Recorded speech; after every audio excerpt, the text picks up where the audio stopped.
Kasalukuyan pong inihahatid ni Senator Tito Soto ang huling bahagi ng kanyang turno and kontra, kung tawagin. Kaugnay pa rin po yan ng RH Bill. Pakinggan po natin yan.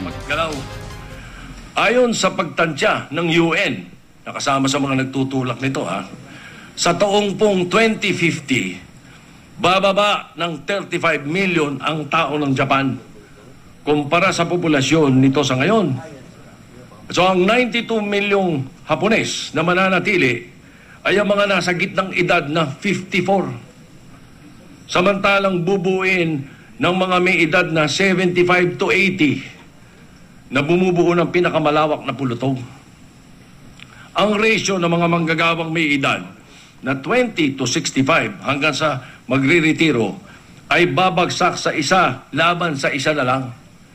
Sa panahong yun, maliban na lang kung magkakaroon sila ng biglang pagtaas ng fertility, halos sigurado na ang demograpikong pagbagsak ng Japan.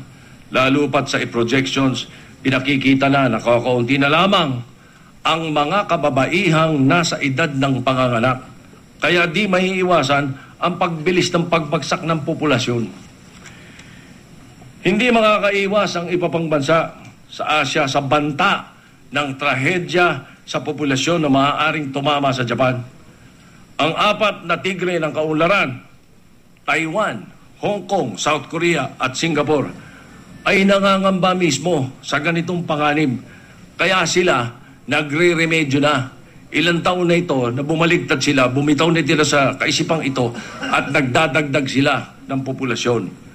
Nagre-remedyo na sila, tayo nagpapaloko pa. Sa loob ng ilang taon, may average na 1.7 na anak ang mga babaeng Chino. Isang napakababang birth rate. Inaasahan sa taong 2020, ang mga nasa gitnang edad ng China ay mas matanda pa kumpara sa Estados Unidos. Sa pagitan na ngayon ng 2025, ang bilang ng mga taong higit 60 years old ay nakatandang magdoble ng dami. Mula sa 140 million pataas patungong 300 million. Inaasahang dahil rito, mawawala ng China ng 1/4 ng populasyon nito sa bawat henerasyon ng populasyon nito pagsapit ng kalagitnaan ng siglong ito. Sino sinisisi ng congressman na Amerikano? Ni Congressman Christopher Smith. Sinisisi niya rito pagkabola sa China doon sa One Child China Policy ng United Nations Population Fund na nagtutulak nitong RH Bill sa atin. Dumako tayo sa Estados Unidos, Ginoong Pangulo.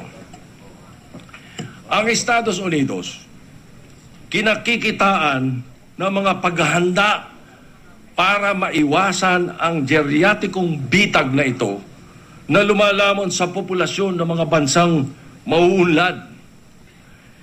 Ang birth rates na bumaba sa 2.1 sa Amerika po ito, dulot ng kanilang legalisasyon ng abortion noong 1973. Unti-unti na pong bumabalik sa normal nitong nakaraang mga taon. Bakit po?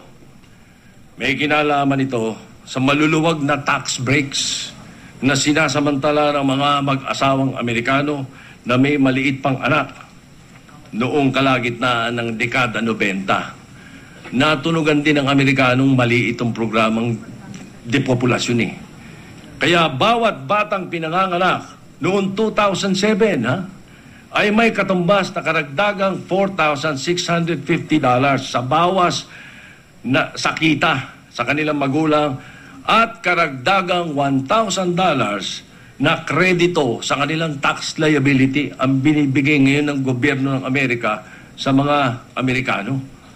Ang positibong resulta nito ay halos pagkakaligtas sa income tax ng pamilyang Amerikano na may 2 o higit pang mga supling. Ganun din pong ginagawa na Singapore ngayon Pag mas maraming kang anak, mas bibigyan ka ng tulong ng gobyerno. Ang Estados Unidos at ibang maunlad na bansa ay naglatag na ng pamamaraan para pangunahan ang pagbaba ng fertility sa mga bansang kabilang sa ikatlong digdaigdig katulad natin. Ang mga mahihinang bansang umaasa sa Estados Unidos, Europa para sa tulong pinansyal seguridad pang militar at lagusan sa mga merkado ay dinidiktahan para magpatupad ng mga antenatal measures gaya ng paggamit ng contraceptives hanggang sa puwersahang mga programa ng sterilization. Nakabatay po ang RH Bill sa mga sablay na datos ukol sa population growth at fertility levels. Binabaliwala nito ang negatibong epekto sa ekonomiya at lipunan na nagkakaedad ng populasyong dinaranas po ng maraming mauunlad na bansa. Kung gagamitin natin ang katiting na resources na lamang natin sa birth control, magsusulong tayo ng di kanais-nais na epekto ng depopulasyon. Mr. President, ang mahirap, mali na nga sabihin kailangan magbawas ng populasyon at gusto pang mangyari ng mga nagtutulak ng bill na ito, ay isisi ang paglago ng populasyon sa kahirapan ng bansa.